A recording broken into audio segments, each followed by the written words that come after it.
13 বছর বয়স তাকে এনে রেপ করা হয়েছে। তো আসামি এখনো ধরা পড়েনি, কালকে রাত পর্যন্ত ধরা পড়েনি। এই জন্য এখন আমরা থানায় যাবো, খোঁজ নেবো কি হচ্ছে। একটা বাচ্চা মেয়ে, এটা পস্কো ধারায় কেস হবে। অপরাধীকে গ্রেপ্তার করে অতি দ্রুত শাস্তির যা ব্যবস্থা করা যায় আমরা সেই উদ্যোগ নিচ্ছি। না, এই পরিবারের যেটা অভিযোগ যে নাকি থ্রেট করা হচ্ছে, হুমকি দেওয়া, এই হুমকিটা আমিও শুনেছি, কালকে আমিও শুনেছি। পিস্তল কি সব দেখিয়েছে। তো দেখছি কোথায় আছে সেই পিস্তল, বার করতে হবে। তো পিস্তল দেখবো। পিস্তল বলবেন এলাকার মানুষের নিরাপত্তা, এলাকার মানুষকে বলবো আপনারা সংঘবদ্ধ থাকুন, একতাবদ্ধ থাকুন। এই দুই একটা গুন্ডা ফুন্ডার ধুমকিতে আপনারা ভয় পাবেন না। এরা দল কোনো না কোনো একটা দলের আশ্রয় থেকে তার দলের নাম ভাঙায়। কোনো দল, আমি বলছি না ও কোন দলে আছে, আমি জানিও না, কিন্তু কোনো না কোনো দলে আছে। তো সেই যদি আপনারা যদি সংঘবদ্ধ না থাকেন তাহলে এরা কিন্তু আর কোনো দল এই ধরনের দুষ্কৃতকারীদের প্রশ্রয় দেয় না। কোনো দল দেয় না। সব দলই চায় তার সংগঠন বৃদ্ধি হোক, মানুষের মন জয় করি, মানুষের বিপদে আপদে পাশে দাঁড়াই, মানুষের কাজ করি, মানুষ আমাকে ভোটটা দিক। কিন্তু এই ধরনের অপকর্ম কোনো দলই করে না। এরা যে কোনো দলের নাম নেয়, যে দলেরই নাম নেয়, শুধু মানুষের ভয় দেখাবার জন্যে। তা আপনারা ভয় পাবেন না। আপনারা চেনেন তো, আমরা চেনেন কে, আমি কে, আপনাদের এমএলএ। আপনাদের ভোটে আমি এমএলএ, আপনাদের পাশে আমি আছি। আমি আপনার দল দেখবো না, মুখ কিছু দেখবো না। আপনি যে কোনো দল হতে পারেন। আপনি বলাগড়ের মানুষ, আমি বলাগড়ের বিধায়ক। আপনাদের সেবা করার জন্যই আমি এসেছি। মাননীয় মমতা ব্যানার্জি আপনাদের সেবা করার জন্য আমাকে পাঠিয়েছে। আমি আপনাদের সেবক। তো আপনাদের যা সমস্যা হবে আপনারা আমাকে ফোন করবেন রাত দুপুরে যদি কোনো সমস্যা হয়। আর সবাই একতাবদ্ধ হয়ে থাকুন। এইসব দু চারটে গুন্ডা কিচ্ছু করতে পারবে না।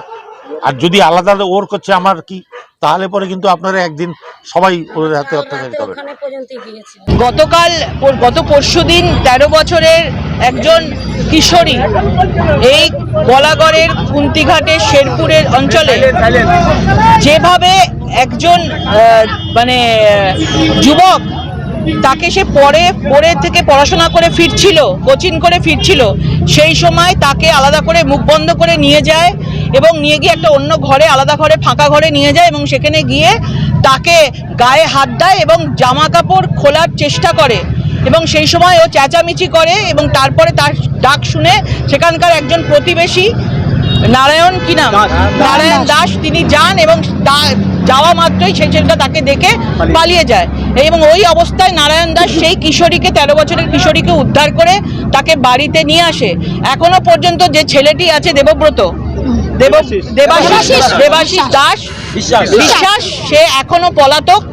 তার বাবাও পলাতক, তার বাড়িতে কেউ নেই এবং শোনা গেছে যে তার বাবাও নাকি এই ধরনের চরিত্র, সেও নাকি এই পাড়াতে পাশের একজন মহিলা গৃহবধূকেও এরকম নাকি শ্লীলতাহানির চেষ্টা আগেও অনেকবার করেছে।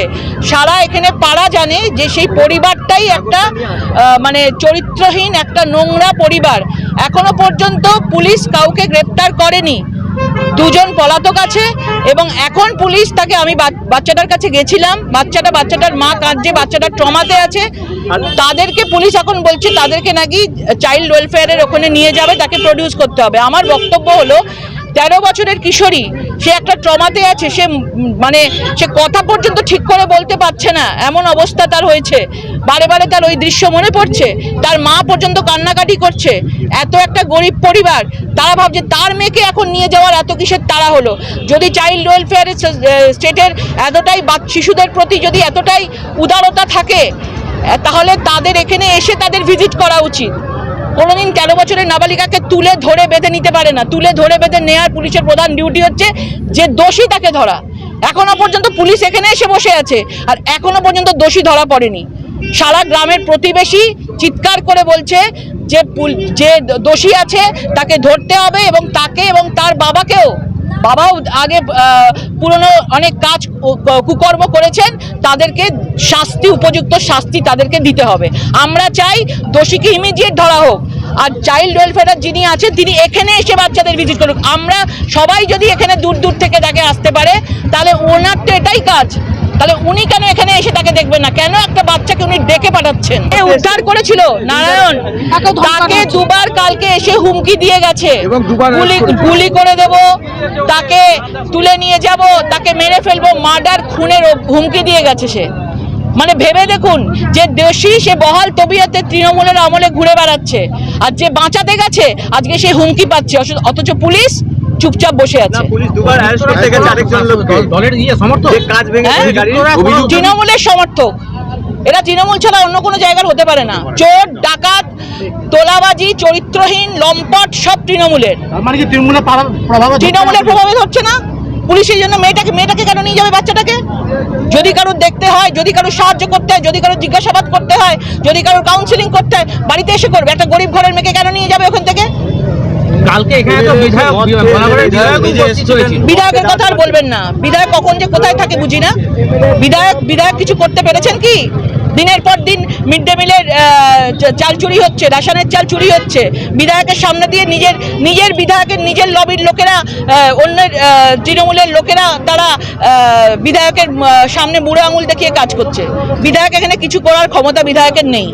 যা করার আমাদেরকে করতে হবে, সাধারণ মানুষ করবে, এখানকার মহিলারা করবে।